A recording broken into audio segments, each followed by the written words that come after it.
خدائے پاک کا قوسین کب ٹھکانا ہے،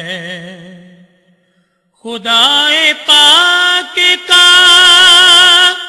قوسین کب ٹھکانا ہے، فقط مقام نبی خلق کو دکھانا ہے۔ نحمده ونسلم على سيدنا ومولانا محمد رسوله النبي الأمين المكين الحنين الكريم الرؤوف الرحيم، أما بعد، فأعوذ بالله من الشيطان الرجيم، بسم الله الرحمن الرحيم۔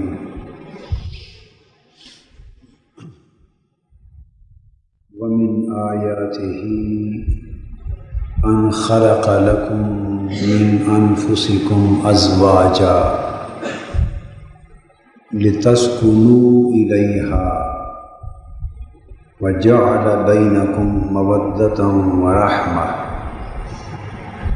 إن في ذلك لآيات لقوم يتفكرون، صدق اللہ مولانا العظیم۔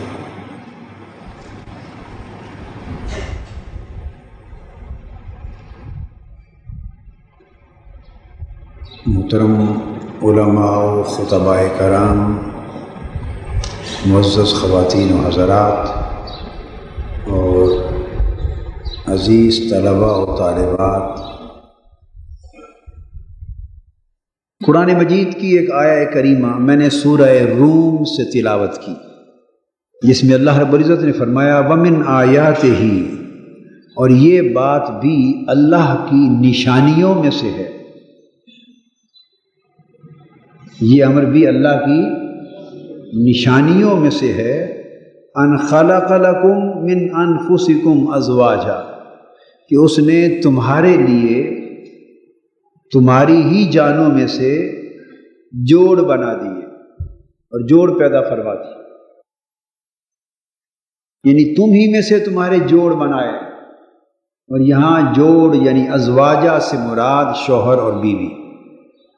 شوہر بیوی کے لیے زوج ہے جوڑ، اور بیوی اپنے شوہر کے لیے زوج، اور مؤنث ہونے کی وجہ سے اس کو پھر زوجہ کہتے ہیں، وہ جوڑ ہے۔ تو دونوں جوڑ میں اس جوڑ میں منسلک ہیں اور دونوں ایک دوسرے کا جوڑ ہے۔ تو اللہ رب العزت نے اس ازدواجی زندگی کے اس جوڑے کا وجود میں آنا، اس کو اپنی نشانیوں میں سے قرار دیا۔ تو جس بات کو اللہ پاک اپنی نشانی قرار دیتا ہے، اس کا مطلب ہے وہ اللہ کی ایک رحمت اور اللہ کی ایک نعمت ہے۔ اور یہ اللہ کی نشانی کیوں ہے؟ ازدواجی زندگی کی اکائی اللہ کی نشانی کیوں ہے؟ فرمایا اس لیے پیدا کیا تم میں سے تمہارے جوڑ کو، لتسکنوا الیہا، یہاں مردوں کو کہا گیا، اور اغلباً اب یہاں جو مفہوم جس طرف التفات کر رہا ہے، جس طرف مضمون جا رہا ہے، وہ عورت کی طرف، بیوی کی طرف اشارہ ہے، اور فرمایا یہ اللہ کی نشانی اس لیے ہے کہ جو تمہارا جوڑ یعنی تمہاری بیوی تمہارے لیے پیدا کی گئی، لتسکنوا الیہا، تاکہ تمہیں اس سے سکون نصیب ہو۔ اور اس کو اگر میں اس طرح واضح کروں تو بات اچھی طرح کھل جائے گی۔ یہ ہماری مائیں، بہنیں اور بیٹیاں توجہ سے اس بات کو سمجھیں کہ جہاں شادی کا بنیادی مقصد یہ ہے کہ سکون پیدا ہو، وہاں لتسکنوا الیہا مرد کو کہا جا رہا ہے کہ تمہیں اپنی بیوی سے سکون کی دولت ملے۔ تو وہاں یہ بات بھی واضح ہو جاتی ہے کہ زوجیت کا مقصد اور بیوی کا فریضہ یہ ہے کہ وہ اپنے شوہر کے لیے باعث سکون ہو۔ ایسا نہ ہو کہ شوہر تھکا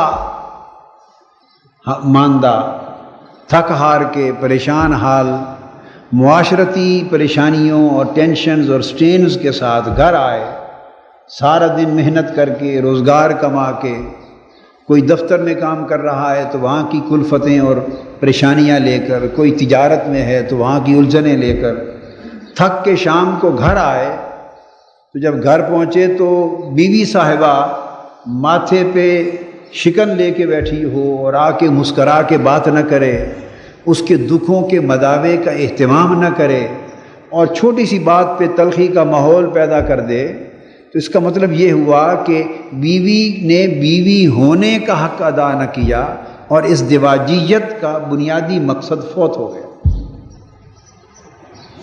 مقصد تو یہ تھا کہ جو سٹرین، جو ٹینشن، جو پریشانی، جو بوجھ شوہر لے کے گھر آ رہا ہے تو اللہ پاک نے اسے ایک ایسا ساتھی دیا ہے بیوی کی شکل میں کہ وہ گھر پہنچتے ہی اس کے سارے سٹرینز کو، دکھوں کو، ٹینشنز کو، پریشانیوں کو دور کر دے۔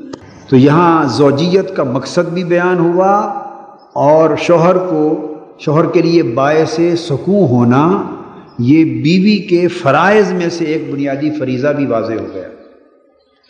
اور اس کے بعد فرمایا، یہ تو تھی ایک طرف کی بات، یہ تو تھی۔ اب بیویوں کے ذہنوں میں ایک سوال پیدا ہو سکتا ہے کہ ہمارے لیے تو یہ حکم ہوا کہ ہم اپنے شوہر کو سکون مہیا کریں اور ان کے لیے سکون اور راحت کا چشمہ بنیں اور ان کے ٹینشنز اور سٹرینز اور پریشانیوں کا ازالہ کر دیں، تو ہمارے لیے بھی ایسی کوئی چیز ہے یا نہیں؟ ایک فطری سوال۔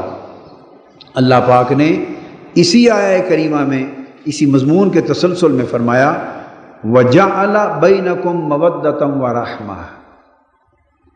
یہ تو تھا کہ مردوں کو بیویوں سے سکون ملے اور ان کے غم دور ہو جائیں، اور آگے فرمایا اور اس نے تمہارے درمیان یعنی میاں اور بیوی دونوں کے درمیان مودت یعنی الفت اور رحمت کا رشتہ رکھ دیا ہے کہ وہ دونوں اس طرح زندگی گزاریں کہ ان کی زندگی میں کڑواہٹ نہ ہو، مٹھاس ہو، ان کی زندگی میں تلخی نہ ہو، نرمی ہو، ان کی زندگی میں نفرت اور کشیدگی نہ ہو بلکہ مودت اور الفت ہو، اور ان کی زندگی میں ایک دوسرے سے بیزاری نہ ہو اور ایک دوسرے سے گریز نہ ہو بلکہ ایک دوسرے کے لیے پیار اور رحمت اور شفقت کا عنصر پایا جائے۔ تو اللہ پاک نے فرمایا تمہارے درمیان مودت اور رحمت کا رشتہ پیدا فرما دیا۔ تو اس سے یہ پتہ چل گیا کہ جیسے بیوی شوہر کے لیے سکون کا چشمہ ہونی چاہیے، اسی طرح شوہر بیوی کے لیے بھی سکون، راحت اور مودت اور رحمت کا چشمہ ہونا چاہیے۔ وہ بھی انسان ہے۔ شوہر کو یہ سوچنا چاہیے کہ جیسے میں تھکا ہوا پریشان حال بعض اوقات باہر سے آتا ہوں اور مجھے سکون کی طلب ہوتی ہے، تو بیوی کی بھی گھر کے اندر کچھ ذمہ داریاں ہوتی ہیں۔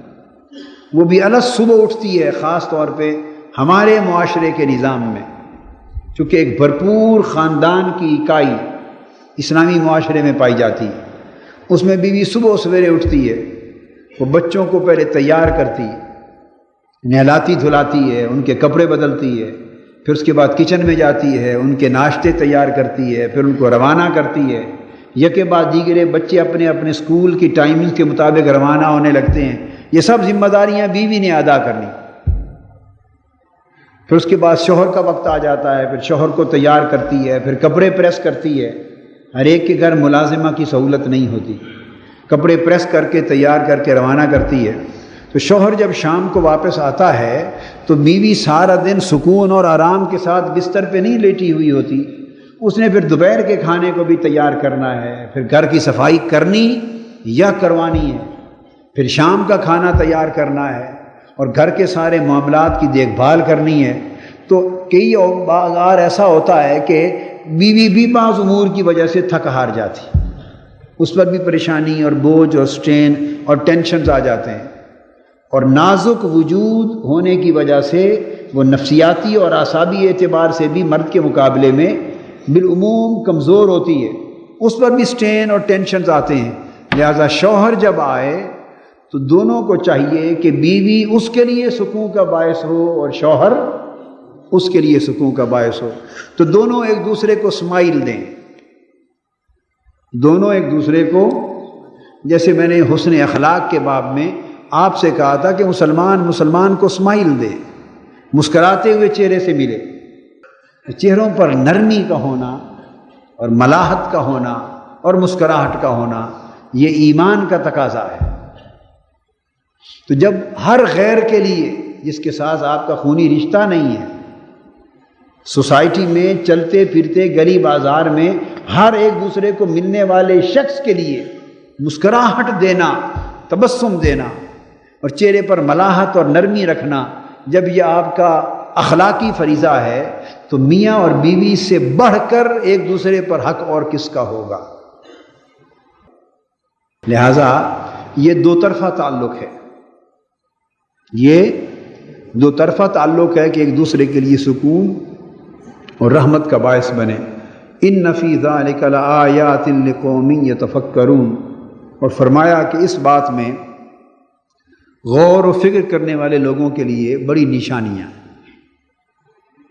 غور و فکر کرنے والی قوم کے لیے بڑی نشانیاں ہیں. تو اب ہمارے لیے تو بالکل موج ہی موج ہو گئی. ہماری پاکستانی قوم تو غور و فکر والی قوم رہی نہیں.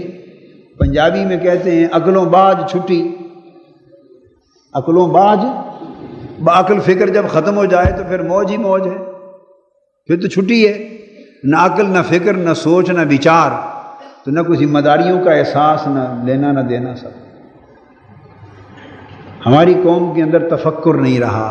مطلب کیا؟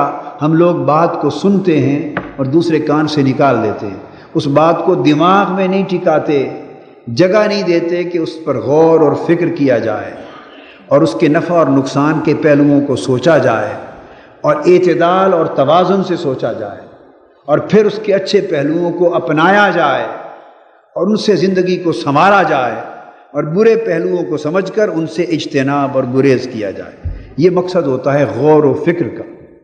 تو اللہ پاک نے جب بھی اپنی نشانیاں اور اپنی نعمتیں بیان فرمائی ہیں، اس کے ساتھ غور و فکر اور عقل و تدبر کی تعلیم فرمائی.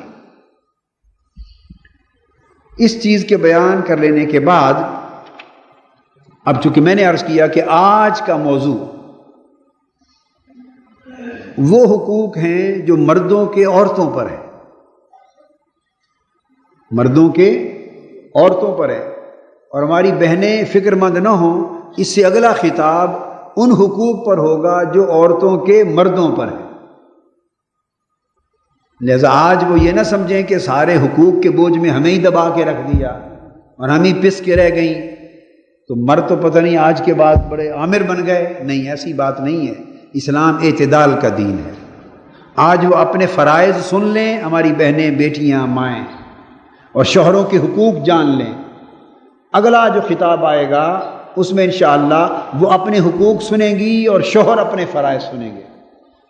حقوق کے باب میں ہم بات کو یہاں سے شروع کرتے ہیں کہ عورت کو مرد کے لیے کیسا ہونا چاہیے. یہ بات زندگی کے سفر کے درمیان سے نہیں شروع ہو جاتی. یہ فریضہ اس وقت ادا ہوتا ہے جب ماں باپ اپنے بیٹے کے لیے رشتے کی تلاش میں نکلتے. ازدواجی زندگی کا سفر جس قدم سے شروع ہوتا ہے، یہ فیصلے اس وقت کیے جاتے ہیں.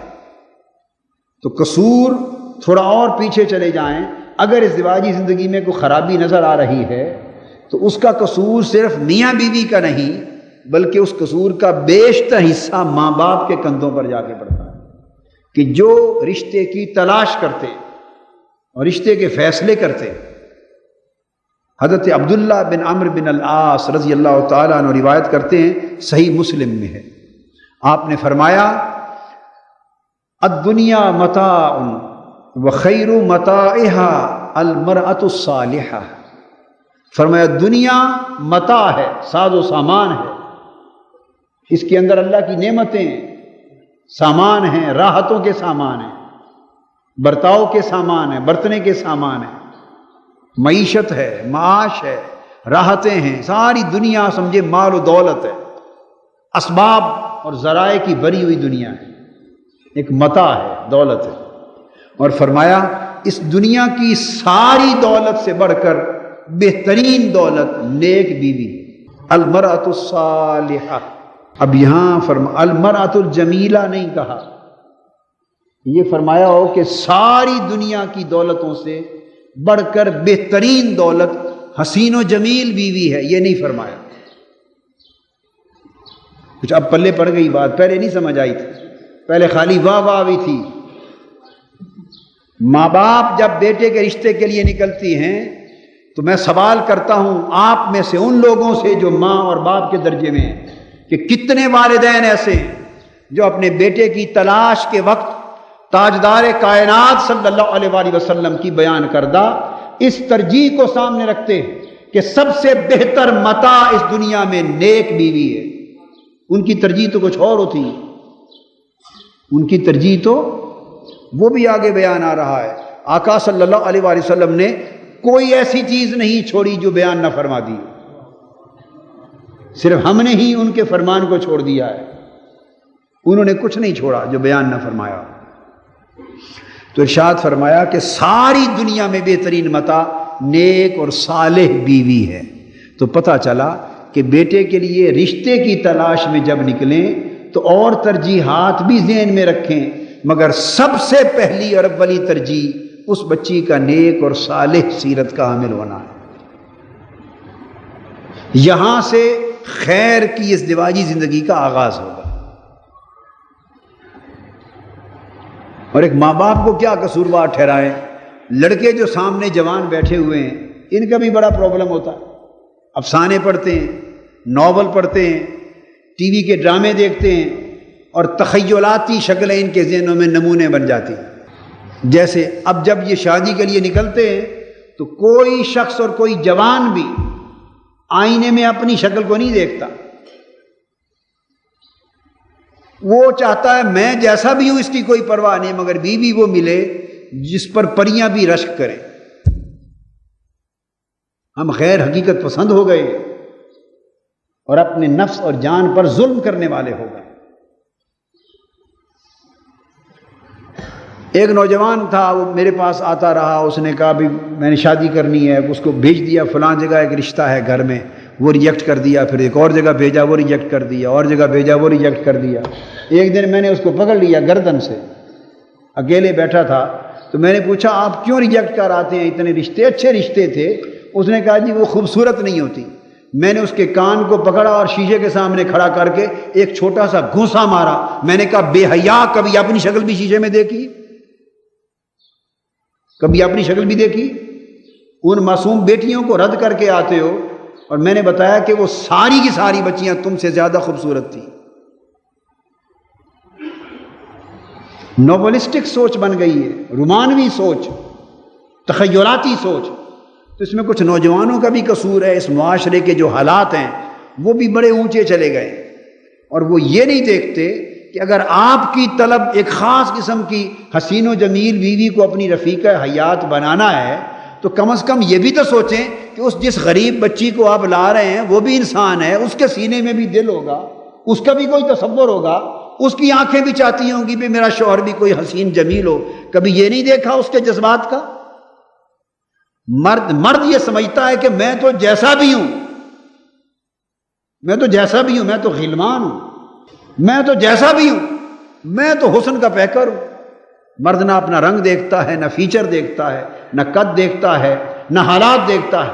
بس بیوی اس کی ایسی ہونی چاہیے کہ وہ بہشت کی حوریں بھی رش کریں.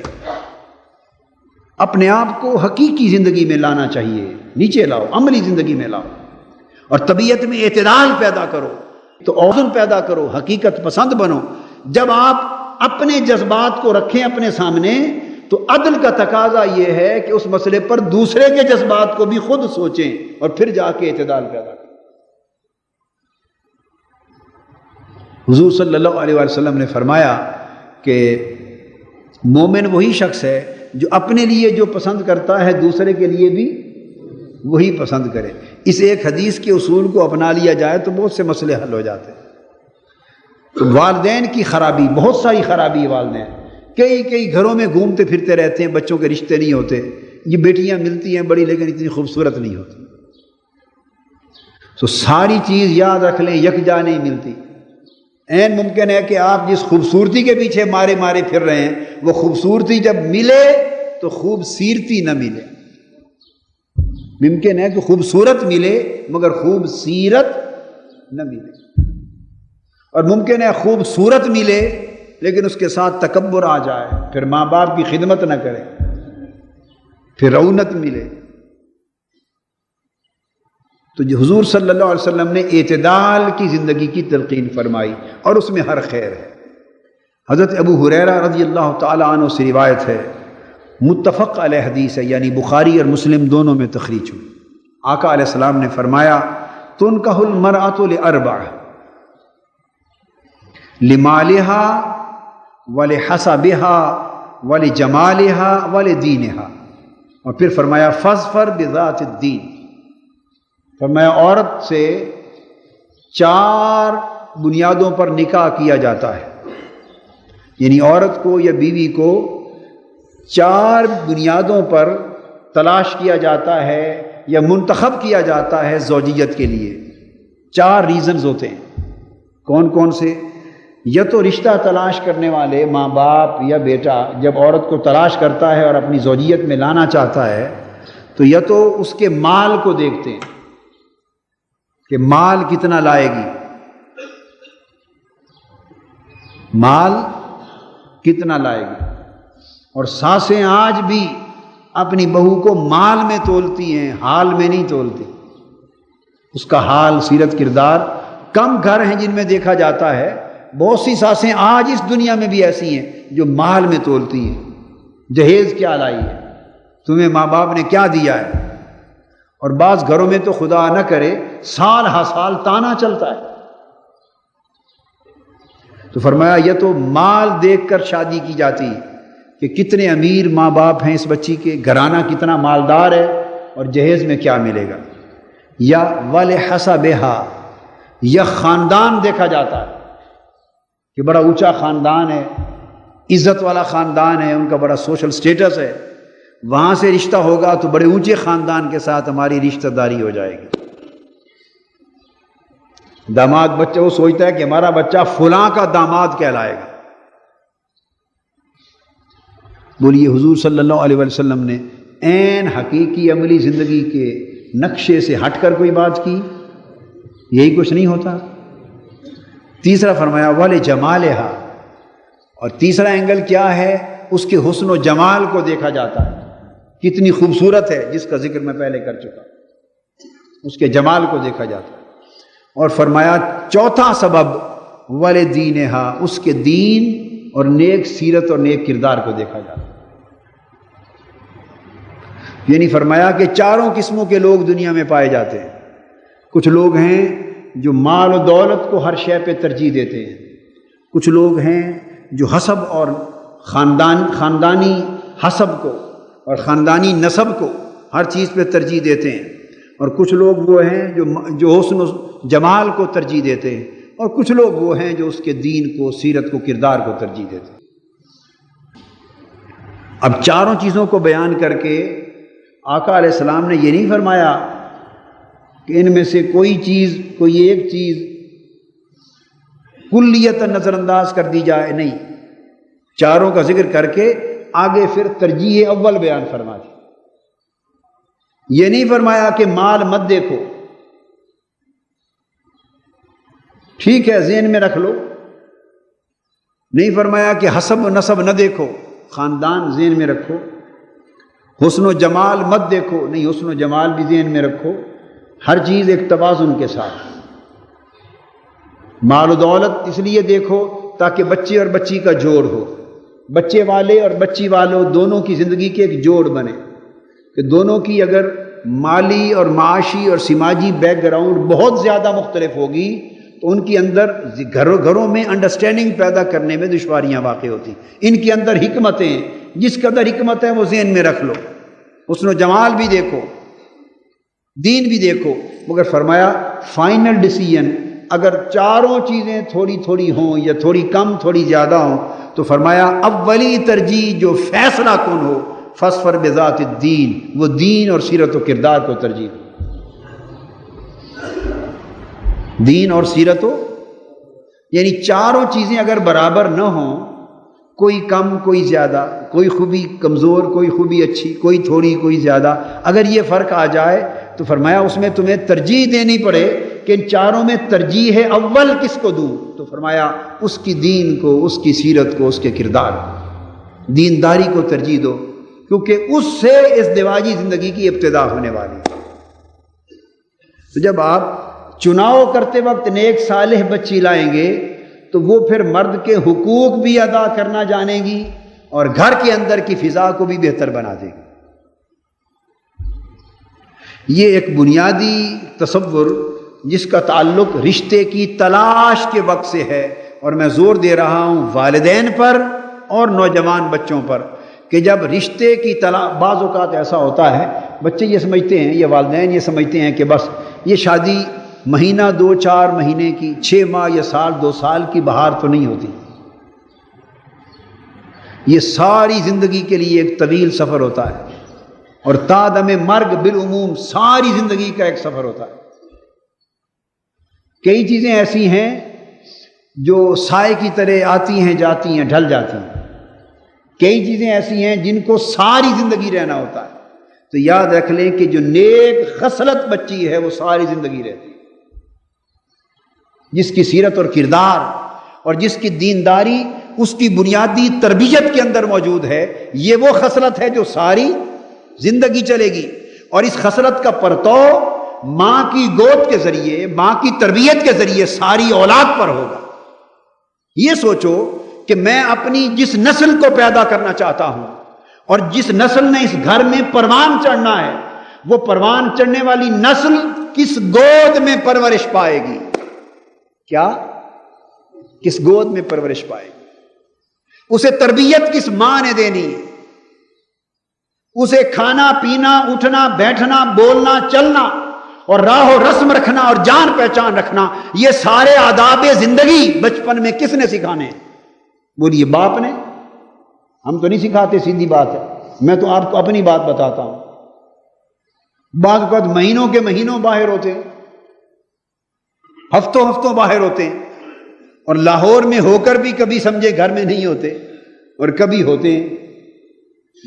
جو تاجر آدمی ہے صبح نکلتا ہے، رات لیٹ آور گھر آتا ہے، اور بعض ایسے بھی ہوتے ہوں گے کہ جب وہ آتے ہوں گھر تو بچے سو گئے ہوں، اور جب جاتے ہوں تو بچے سوئے ہوئے ہوں، ایسے بھی لوگ ہوتے ہیں۔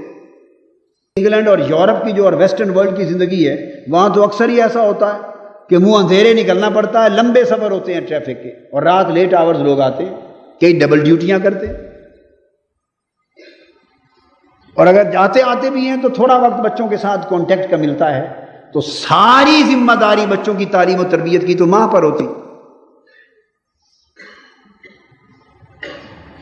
اس لیے یہ سوچنا چاہیے کہ میں جسے آج بیوی بنا کے لا رہا ہوں، یہ بڑا امپورٹنٹ نکتہ ہے، نوجوانوں کے لیے توجہ طلب ہے، اور آپ کے ماں باپ کے لیے توجہ طلب ہے کہ آپ نے تو حسن و جمال پر اگر صرف مر گئے کہ بس حسین و جمیل بیوی چاہیے اور ہر چیز کو نظر انداز کر دیا، تو وہ حسن و جمال تو 4 دن تک آپ کے کام آئے گا، آپ کی اولاد کے کام تو نہیں آئے گا۔ یہ بات امپورٹنٹ ہے۔ وہ حسن و جمال کی بہار تو 4 دن، 4 مہینے، 4 سال، 5 سال، وہ تو آپ کے کام آنے والی چیز ہے، لیکن کبھی یہ بھی سوچا کہ آپ کے تو چند سالوں کے بعد وہ ہوس پوری ہو جائے گی، لیکن اس بچی، اس ماں کے پیٹ سے جس اولاد نے جنم لینا ہے، 2 4 5 6 بچے، ان بچوں کی تربیت اور پرورش اس ماں کی گود میں ہونی ہے، اور ساری زندگی پورے گھر کا نظام اس نیک بخت یا صالح یا غیر صالح عورت کے ہاتھ سے ہونا ہے۔ تو آپ کی اولادوں کی پرورش اس نے کرنی ہے، آپ کے گھر کا ماحول اس نے تیار کرنا ہے، گھر میں آنے جانے والے شخص کے ساتھ خوش اسلوبی سے ملنا، میزبانی کا فریضہ اس نے ادا کرنا ہے۔ آپ ایک ہی حسن و جمال کا ٹوکرا سر پہ اٹھا کے لے آئے، وہ اتنی بدتمیز اور بد اخلاق نکلی کہ نہ کسی آنے والے کو سلام کرتی، نہ کسی کی خدمت کرتی ہے، نہ کسی رشتہ دار کی پہچان کرتی ہے، نہ بچوں کی تربیت کرتی ہے، اور نہ گھر کی پوری زندگی میں اپنے فرائض ادا کرتی ہے۔ آپ چاٹ لیں بیٹھ کے حسن جمال کو، چاٹیں، کیا کریں گے؟ نتیجہ یہ ہوتا ہے کہ 4 دن کے بعد، 4 مہینوں کے بعد، سال 2 سال کے بعد جب یہ جنون اترتا ہے، اس جوان کا جنون اترتا ہے اور وہ حقیقی زندگی میں آتا ہے، تو اس وقت دیکھتا ہے کہ میں کس مصیبت میں پھنس گیا، مجھے تو عزت کے ساتھ بلاتی بھی نہیں، چھوٹی سی بات ہو تو موڈ بنا لیتی ہے، 3 دن کلام بھی نہیں کرتی، میرے ماں باپ کو تکلیف ہو تو پوچھتی بھی نہیں، بچوں کی تربیت نہیں کرتی۔ یہ سب کچھ گھروں میں ہوتا ہے یا نہیں ہوتا؟ بولیے، اس وقت اب پچھتائے کیا جب چڑیاں چگ گئی کھیت، اس وقت کیوں روتے ہیں آپ؟ اس لیے کہ بنیادی اینٹ غلط رکھ دی گئی، فیصلے کا وقت وہ تھا جب انتخاب ہو رہا تھا۔ اس لیے بیٹیاں والے بھی اس طرح سوچیں، بیٹے والے بھی اس طرح سوچیں۔ اگر آپ کی ترجیح یہ ہو جائے تو میں سمجھتا ہوں ہزاروں لاکھوں غریب گھرانوں کی بیٹیوں کی زندگیاں سنور جائیں۔ وہ جن گھروں میں اس لیے کوئی نہیں جاتا کہ مال زیادہ نہیں ملے گا، ان بیٹیوں کے ہاتھ بھی پیلے ہو سکتے ہیں۔ جن گھرانوں میں اس لیے کوئی نہیں جاتا کہ نیک اور دیندار بچیاں تو ہیں مگر بڑی حسین و جمیل نہیں ہیں، ان کے ہاتھ پیلے بھی ہو جائیں۔ ممکن ہے وہ بچی حسن و جمال میں یا مال و دولت میں یا خاندانی وجاہت میں تھوڑی سی کم تھی، مگر سیرت اور کردار میں اور خصلت میں اتنی اچھی تھی کہ آپ کے گھر کو جنت بنا دے گی۔ یہ وہ بنیادی نقطہ ہے، یہاں سے آپ کی زندگی کا ایک ٹرننگ پوائنٹ ہے۔ اب آپ کی سمجھ میں بات آئی ہے، اپنے تخیلات کو بدل لیں۔ اور ایک واقعہ ایسا ہوا کسی کے لیے، کسی نے اچھے نیک صالح رشتے، نیک بخت باز بچیوں کے پسند نہیں کی، حسن و جمال کے چکر میں رہا، اور پھر جا کے شادی کی، سال کے بعد ملا تو رو رہا تھا کہ اچھا سلوک نہیں کرتی میرے ساتھ۔ ایسے مشاہدے ہوتے رہتے ہیں، صبح و شام ہوتے ہیں۔ تو میں تلقین کرتا ہوں ہمیشہ اس بات کی کہ رشتے کا انتخاب اور رشتے کا چناؤ کرتے وقت سوچ وچار کرنی چاہیے۔ اب فرائض میں سے آگے وہی بات جو عورت کے فرائض اور مرد کے حقوق ہیں۔ ایک حدیث ہے، حضور نبی اکرم صلی اللہ علیہ وسلم نے ارشاد فرمایا، اور وہ بڑی جامع حدیث ہے، اس میں عورت کے 10 فرائض یا مردوں کے 10 حقوق ایک ہی حدیث میں بیان ہے۔ تو میرا خیال ہے کہ آج اسی حدیث کے بیان پر شاید وقت ختم ہو جائے، یہ مضمون چلے گا اور یہ مضمون اگلے جمعۃ المبارک میں جا کے مکمل ہوگا، اور پھر عورتوں کے حقوق اس کے بعد بیان ہوں۔ ایک حدیث ہے جس میں 10 اصول بیان فرمائے گئے، اور وہ مردوں کے حقوق ہیں، حقوق الزوج، اور عورتوں کے لیے فرائض ہیں، یا یوں سمجھیں کہ عورتوں کے لیے ایک چارٹر ہے، ایک کوڈ آف کنڈکٹ ہے، ایک ان کے لیے تعلیم کا ایک پورا کا پورا نظام ہے کہ ان کے کیا فرائض ہیں، کس طریقے سے وہ ازدواجی زندگی بسر کریں۔ اللہ پاک نے فرمایا ان خیر نسائکم الولود، تمہاری عورتوں اور بیویوں میں سے اچھی بیوی وہ ہے جس سے اولاد پیدا ہو۔ ایک بات، جس سے اولاد پیدا ہو۔ لیکن یہاں ضمناً وضاحت بھی کرتا چلوں کہ یہ بات کوئی پہلے تو لکھی ہوئی کسی کے پاس معلوم نہیں ہوتی، یہ نصیب کی بات ہوتی۔ یہ شادی ہو جاتی ہے اور بعض اوقات کچھ معاملات طبی نوعیت کے یا جسمانی امراض کے ایسے بھی نکل آتے ہیں، اور وہ پھر عورتوں میں بھی نکل آتے ہیں اور مردوں میں بھی نکل آتے ہیں، یہ مستثنیٰ چیزیں ہیں۔ لیکن اس کا اشارہ اس امر کی طرف ہے کہ عورتیں صحت مند ہوں۔ بعض عورتیں ایسے رجحان کی عامل ہوتی ہیں، وہ کہتی ہیں کہ نہیں، ہم نے 1 اور 2 سے زیادہ بچے پیدا ہی نہیں کرنے، کیونکہ ٹی وی کا حکم یہ ہے۔ کیا بچے 2 خوشحال گھرانہ، آگے کیا؟ بچے 2 خوشحال گھرانہ، اس کے بعد آگے کیا ہے؟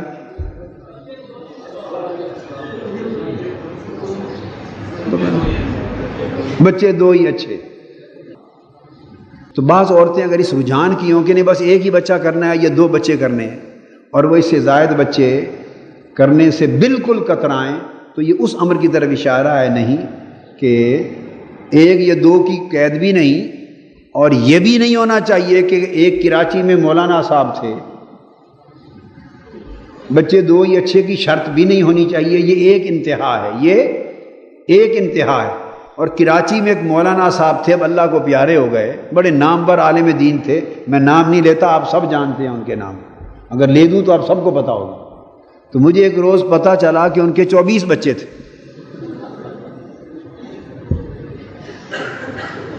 24 بچے. تو میں نے پوچھا کتنی بیویوں سے؟ تو سمجھیں ایک طرح کی چیخ ہی نکل گئی ہماری سن کر کے. بتایا ایک ہی بیوی سے.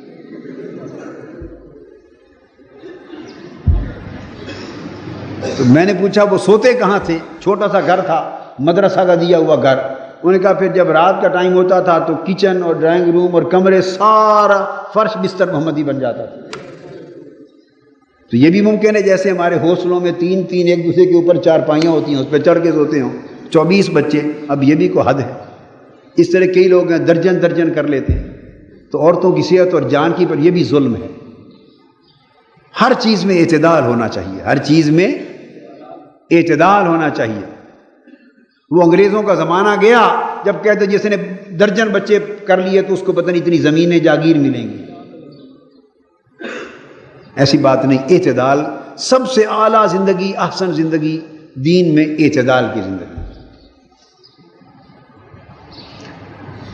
تو فرمایا کہ وہ عورتیں بیویاں اچھی بیویاں ہیں جو اولاد جنیں، یعنی گھر کو فیملی اتنی ہو کم از کم متوسط درجے کی، اوسط درجے کی فیملی کہ اولاد کے ساتھ ماں باپ کے بڑھاپے تک بھی ایک رونق رہے.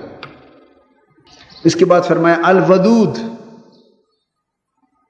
دوسری شرط بیوی کے لیے، یعنی بیوی کا فریضہ مرد کا حق، اور بیوی نیک اور خوشبخت بیوی ہونے کے لیے بیوی کی خوبی. الودود یعنی مودت اور محبت کرنے والی بیوی. کیا ہو؟ شوہر کے ساتھ محبت کرنے والی بیوی ہو اور اولاد کے ساتھ بھی محبت کرنے والی ہو. یعنی اس کے اندر بنیادی عنصر محبت اور مودت کا موجود ہو، یعنی جلی سڑی مزاج کی نہ ہو. ایسی نہ ہو کہ وہ جل سڑ کے ہی بات کرے اور طبیعت کے اندر ہر وقت ایک انقباض رہے، اور اس مزاج کی وجہ سے شوہر کہے کہ جتنا وقت باہر گزر جائے بہتر ہے، گھر جا کے جام بھی کھانی ہے نا. گھر جائیں گے تو گورکھ دھندا دنگا فساد ہی ہوگا نا. تو ایسا گھر جہنم بن جاتا ہے. ہماری مائیں بہنیں بیویاں توجہ سے ہر وقت اپنی طبیعت میں ٹھنڈا پن رکھیں، تحمل رکھیں، میٹھا پن رکھیں، پیار محبت اور مودت کا ماحول رکھیں. حضور السلام نے فرمایا جو محبت اور مودت اور پیار کا مزاج رکھتی ہیں وہ اچھی بیویاں ہیں. اللہ پاک ہماری بہنوں بیٹیوں کو حضور کے اس عطا کردہ معیار کے مطابق اچھی بیوی ہونے کی توفیق دے صلی اللہ علیہ وسلم. تیسرا فرمایا الستیرہ، شوہر کی اگر کوئی کمزوری ہے، کوئی گناہ ہے، کوئی برائی بھی ہے، کوئی نقص بھی ہے تو اس پر پردہ ڈالنے والی، شوہر کو ننگا کرنے والی نہ ہو. چونکہ جب ایک جوڑ بن جاتا ہے، جب ایک جوڑ بن جاتا ہے تو دونوں پر ایک دوسرے کے حقوق آ جاتے ہیں، اور اللہ خود ہر شخص کے عیب جانتا ہے، اور اللہ سے بہتر کوئی کسی کے عیب جاننے والا نہیں. تو جتنا زیادہ وہ اپنی مخلوق کا عیب جانتا ہے اتنا ہی زیادہ مخلوق کے عیب پر پردہ ڈالتا ہے. اس نے اپنا نام بیان فرمایا ہے کہ یہ میری صفت ہے کہ میں ستار العیوب ہوں، عیبوں پر پردہ ڈالتا ہوں، عیبوں پر. تو جب اللہ پاک خود ستار العیوب ہے، پردہ ڈالتا ہے، تو اس کا مطلب ہے کہ دوسروں کی کمزوریوں عیبوں پر پردہ ڈالنے والے لوگ بھی اللہ کو پیارے لگتے ہیں.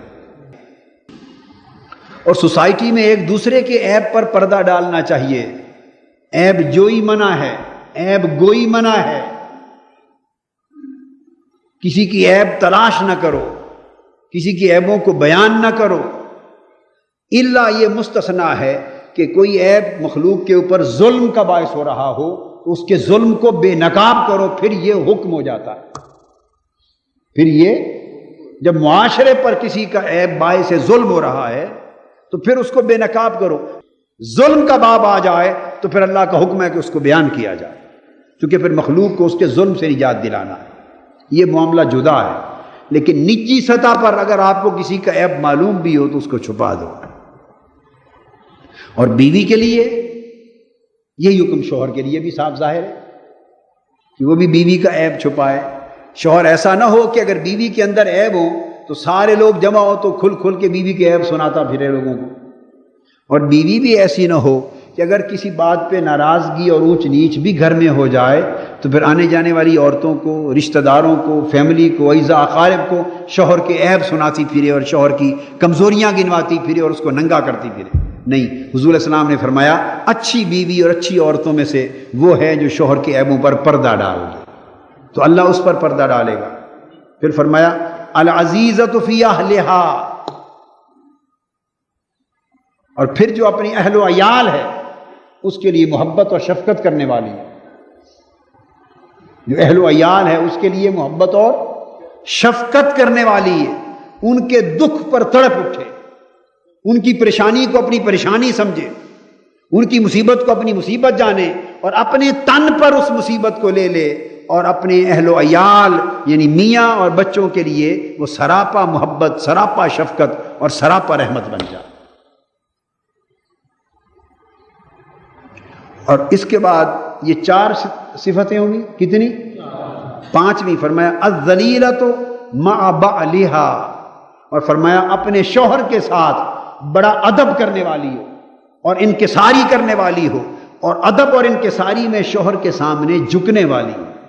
الذلیلہ یعنی تواضع کرنے والی ہو، شوہر کے سامنے اکڑے نہیں، شوہر کے ساتھ برابری کا تقاضا نہ کرے. بحیثیت انسان کے برابری ایک الگ بات ہے، بحیثیت انسان کے برابری، حقوق میں برابری ایک الگ بات ہے، وہ بات بعد میں آئے گی.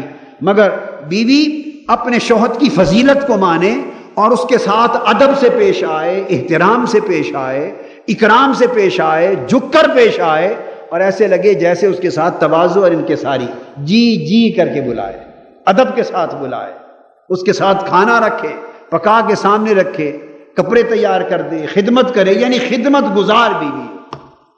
کیا؟ خدمت گزار بیوی ہو. حقیقت یہ ہے کہ ایسے ہوتا بھی ہے اور ایسے نہیں بھی ہوتا. طرح طرح کے گھر ہیں، مگر معاشرے میں ایسا بھی ہوتا ہے. جب ٹرمز اچھے نہیں ہوتے، جب آپ تعلیم نہیں، شعور نہیں ہے، بےہودگی ہے، آداب نہیں ہے، تو ایسی بیوی کیوں کہے گی کہ شوہر نے بھی تو اس کو بلانا نہیں عزت کے ساتھ. شوہر نے بھی عزت کے ساتھ جب بلائے گا تو اس کو گالیاں دے کے بلائے گا، ناراض ہوگا تو گالیاں دے گا. ایسے کرتے ہیں کہ نہیں شوہر؟ اور وہ لفظ میں زبان پر نہیں لا سکتا کہ کیسی کیسی گالیاں ہمارے معاشرے میں دے کر عورت کو غصے میں بلایا جاتا ہے، وہ فلاں فلاں فلاں کر کے. پھر کوئی چھوٹی موٹی بات ہوگی تو تھپڑ مارے گا اس کے منہ پر، بال پکڑے گا، گھسیٹے گا. چند دن پہلے ہم کسی کے گھر میں گئے ملنے کے لیے، اچانک یوں ہی گزرتے ہوئے تو کہا چلو کسی کو، تو ان کی بیوی بستر پہ گری پڑی تھی اور چہرے نیلے تھے اور خون آ رہا تھا. پتہ چلا 5 منٹ پہلے اس کے شوہر صاحب نے اس کو مار مار کے یہ حشر کیا. گزرتے ہوئے کہیں سے ملنے والے کچھ لوگ ہوتے ہیں، چلو بھی خوش ہو جائیں گے. بیمار تھا کوئی ان کے ہاں آیا ہوا مریض، اس کی عیادت کے لیے چلے گئے. کسی کے ہاں مریض آیا ہوا تھا بیمار، گئے تو آگے یہ شر دیکھا تو مارتے ہیں شوہر. اور ایسے شوہر بھی ہیں داڑیاں رکھی ہوئی، ادھر نمازیں پڑھتے ہیں، تسبیح کرتے ہیں، ادھر ڈنڈوں کے ساتھ مارنا، گھونسوں کے ساتھ مارنا، جوتوں کے ساتھ مارنا، یہ حیوانیت ہے. تو شوہر بھی ایسا کرتے ہیں، بیویاں بھی ایسی کرتی ہیں، تو ریلیشن ختم ہو گئے. اللہ پاک حضور علیہ السلام نے فرمایا نیک اور صالح بیوی وہ ہے الذلیلۃ مع بعلہا، جو اپنے شوہر کے لیے بڑی متواضع اور منکسر، عاجزی کرنے والی ہو، عاجزی کرنے والی. اور پھر فرمایا یہ 5 صفتیں تھیں.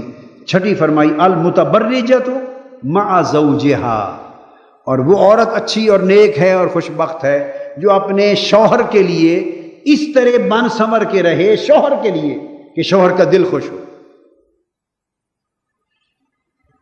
پھر اگر وہ جوان شوہر ہے، یہ خود اتنا متقی اور پرہیزگار نہیں بھی، تو اس کی بیوی شوہر کے لیے بن سنور کے رہے گی تو وہ آنکھوں کے باہر جا کر کئی گناہوں سے بچ جائے گا.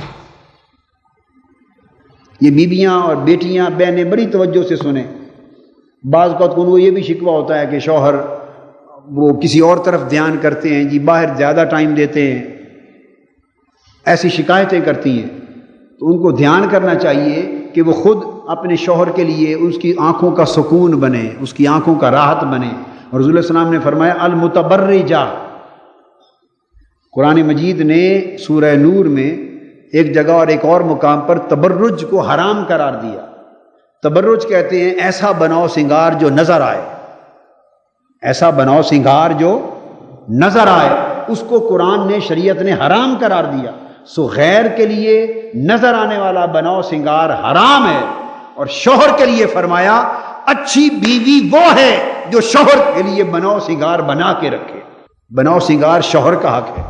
ہم گھروں میں ایسا بھی دیکھتے ہیں، اور آپ اس کا انکار نہیں کر سکیں گے، ایسا سینکڑوں گھروں میں دیکھتے ہیں کہ گھر میں بیویاں جب شوہر ہوتے ہیں تو ایسے پھر رہی ہوتی ہیں کہ ان کے پاس میک اپ کا سامان بھی ہے، میک اپ بھی نہیں کرتی، بال بھی مثلا بکھرے ہوئے ہیں، کپڑے بھی میلے ہیں، روٹین میں پھر رہی ہیں، جی گھر ہے۔ جب گھر سے باہر جانے لگیں گی تو فوری میک اپ روم میں چلی جائیں گی۔ اب وہاں جا کے سرخی بھی لگ رہی ہے، اور سوٹ کے رنگ کی سرخی لگ رہی ہے، سوٹ کے رنگ کے زیور پہنے جا رہے ہیں، میک اپ ہو رہا ہے، تیاری ہو رہی ہے۔ تو بھائی یہ تبرج جسے دکھانا تھا اس کے سامنے تو ہاتھ نہیں لگایا ان چیزوں کو۔ اب گھر سے باہر جا رہے ہیں تو بناؤ سنگار کے ساتھ، کیوں؟ یہ انارکلی میں شاپنگ کرنی ہے۔ دکاندار کیا کہیں گے کہ وہ جڑ کوئی دیہاتن اٹھ کے آ گئی ہے۔ یہ تبرج دکانداروں کے لیے ہے؟ بولیے، بہنوں، بہنوں، بیٹیوں اور معاشرے کی بیٹیوں کو مخاطب ہوں، سوچنے والی بات ہے۔ اور وہ تائید کر رہی ہوں گی کہ یہ عمل ہر گھر الا ماشاء اللہ ہوتا، کہ گھر میں جب شوہر کو خوش کرنا مقصود ہے، جس کی آنکھوں کو سکون دینا مقصود ہے، اور تبرج جس کے لیے حلال کیا گیا، جس کا حق ہے، اس کے سامنے تو ہوتا نہیں۔ گھر سے باہر نکلنے کے لیے سارا تبرج ہو رہا ہے۔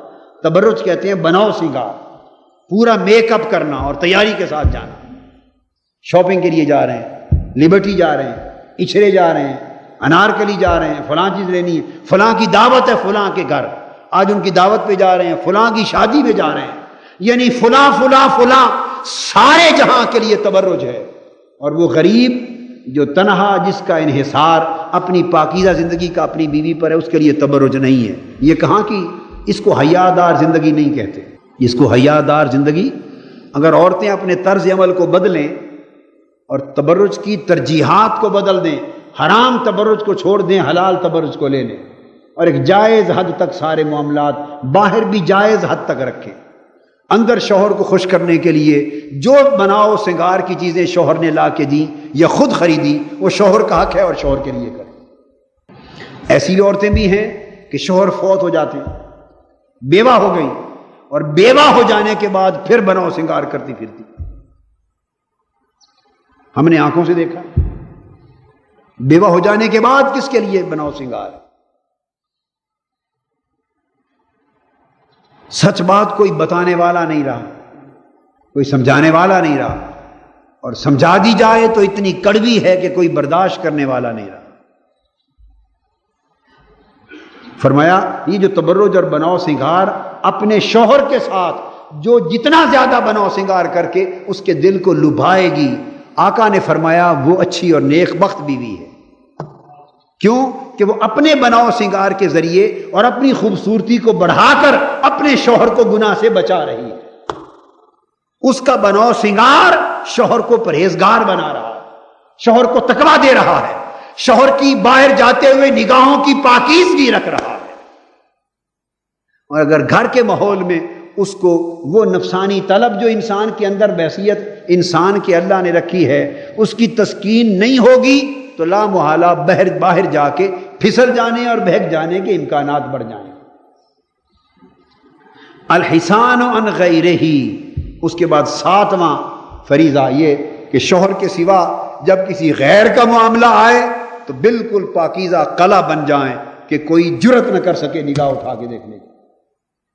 شوہر کے سوا غیر کے لیے غیرت کا قلعہ بن جائیں، حمیت کا قلعہ بن جائیں، تقویٰ کا قلعہ بن جائیں، شرم اور حیا کا قلعہ بن جائیں، کہ اس طرح مضبوط ہو جائیں جس طرح قلعہ پر کوئی حملہ بھی کرے تو کامیاب نہیں ہو سکتا۔ غیروں کے لیے حسان، مضبوط اور مستحکم ہو جائیں، اپنا کوئی لوپ ہول اور کمزوری کسی کو مت دیں، لوپ ہول اور کمزوری کسی کو مت دیں۔ ایک شغل اور مزاح کی بات کر رہا ہوں، یہ جو چیز کہہ رہا ہوں اس میں برائی کا عنصر نہیں ہے، یہ ایک مذاق کی بات ہے، مزاح کی، کیا؟ یہ ایک مزاح کی بات ہے۔ ایک میاں بیوی کی لڑائی ہو گئی آپس میں، ہمارے پاس وہ کیس آ گیا، خیر دونوں کو سمجھایا بجھایا، معاملہ ختم ہو گیا۔ کچھ عرصے کے بعد میاں بیوی بازار گئے انارکلی شاپنگ کے لیے، کوئی جوتا خریدنا تھا یا کوئی چیزیں خریدنی تھی۔ شوہر صاحب کھڑے تھے پاس، تو بیوی نے بڑے جیسے ایک اچھا لہجہ ہوتا ہے، بڑا مہذب اور میٹھا لہجہ، اس سے اس کو کہا بھئی یہ پنک کلر کا دیں شو، اور یہ دیں، اور یہ نکالیں، فلاں نکالیں، 8-10 چیزیں نکلوائیں۔ شوہر صاحب دیکھتے رہے، سڑتے رہے، کڑتے رہے، جلتے رہے۔ جب وہ سارا کچھ منظر دیکھ چکے کہ بیوی میری دکاندار سے کس طرح نرم لہجے میں مخاطب ہے، تو اس کے بعد وہ پکڑ کے بیوی کو واپس لے آئے اور کہا کہ جس لہجے سے یہ میری بیوی دکاندار سے بات کر رہی تھی، اگر اس لہجے سے میرے ساتھ بھی کبھی کلام کر لے کبھی لڑائی ہوگی نہ، ہماری کبھی لڑائی نہیں ہوگی۔ میرے ساتھ تو کرخت لہجے سے بات کرتی ہے، دکاندار کے پاس جاتی ہے تو نرم لہجے سے بات کرتی ہے۔ تو تھی تو مزاح کی بات، اس نے بھی مزاح کے طور پہ کہی، لیکن اس کے اندر ایک حقیقت کا سبق بھی ہے۔ سبق ہے یہ نہیں بھئی یہ لہجہ جو باہر جا کے تمہیں آ جاتا ہے، بیوی ہو، میری بہنیں امید ہے آج ناراض نہیں کیوں کہیں گے قادری صاحب آج کس روڈ پر چڑھ گئے۔ کبھی 16 سال میں ہماری بہنوں بیٹیوں نے ایسا موضوع سنا نہیں نا مجھ سے، ہیں؟ اب ہمیشہ یہ تاثر ہے کہ چلو بیٹیوں بہنوں خواتین کے لیے بڑا نرم رکھتے ہیں اور ان کو ہمیشہ دیتے ہیں، رعایت دیتے ہیں۔ یہ بھی میں رعایت دے رہا ہوں، انہی کے بھلے اور خیر کی بات کر رہا ہوں تاکہ ان کے گھر فتنہ فساد اور مشکلات سے بچ جائیں، ان کے خیر کی بات کہہ رہا ہوں۔ جو لب و لہجہ باہر جا کے ان کو آ جاتا ہے اوروں سے بات کرتے ہوئے، وہ لب و لہجہ گھر میں بھی رکھیں، شوہر خوش ہو جائے گا، اور شوہر خوش ہو تو جھگڑے ختم اور پیسہ ہضم۔ یہ 7 فرائض ہوئے۔ اس کے بعد حضور علیہ السلام نے فرمایا پھر ان خیر نسائکم، وہی بات چل رہی ہے، تم میں سے اچھی بیویاں وہ ہیں التی تسمع قولہ، یہ 8ویں خوبی یہ ہے، اور یہ حق ہے شوہر کا اور بیوی کا فرض ہے۔ اور 8واں فریضہ کیا کہ شوہر کوئی بات کہے تو اس کو سنیں، کہیں تو دھیان سے سنیں۔ اب یہ بھی ذرا کم ہے، یہ بھی سننے کی ہمت بھی بڑی کم ہے، سننا بھی بڑا مشکل ہے۔